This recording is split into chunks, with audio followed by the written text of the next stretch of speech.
I'm Tanya Curry, and this is Tanya's Takeout. And obviously, the biggest story this week was Buthelezik's death and the influx of condolences, and also a lot of great questions about Buthelezik's life and whether he was a statesman or a warlord. So I've had a look in our system, in the Acumen media system, supplied by Talkwalker, and we've done a quick search on the words Buthelezi, rest in peace Buthelezi, Prince Makasutu Buthelezi, etc.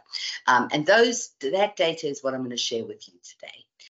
When we have a look at the data analysis surrounding Buthelezi and the recent coverage over the past 7 days, you'll notice there's over almost 120,000 inserts that mention the late prince.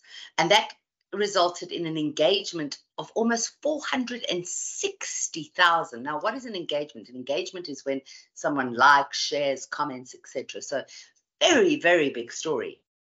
And more importantly, it's not a local story. If we just scroll down, you'll see, obviously, when he died, that's when the big numbers come out. But if we have a look at this graphic here, this is how it appeared across the world. And 55% of the data comes from South Africa.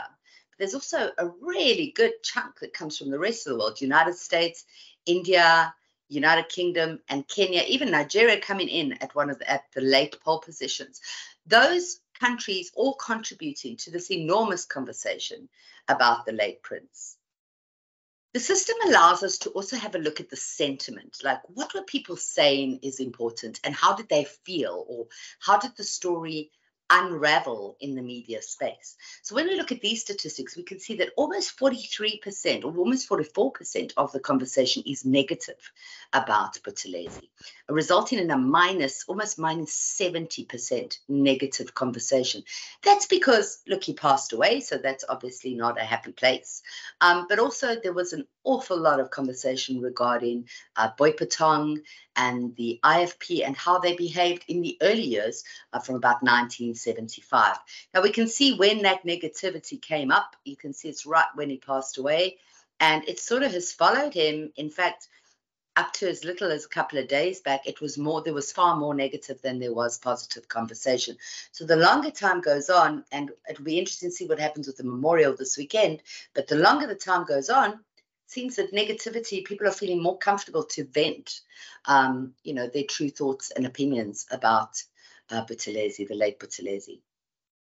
Can see from a net sentiment perspective, there's only a couple of times when the sentiment has broken the barrier of above normal, above zero, into positive territory. So at the moment of his death, there was quite a lot of condolences and well wishes and to the family, etc. So that came through quite strongly.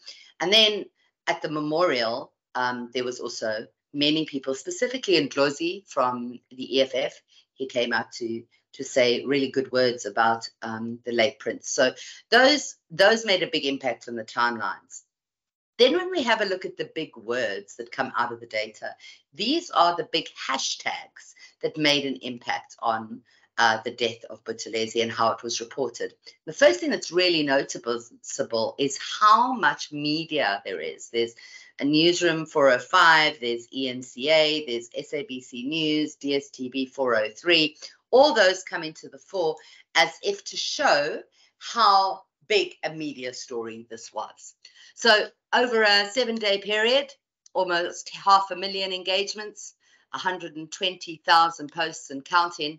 That doesn't include what's going to happen tomorrow when we have the level 1 state funeral. Keep watching, as every week we'll be bringing you Tanya's Takeout, which is the big story of the week and how our system has managed to aggregate the content. Have a good weekend and look after yourselves.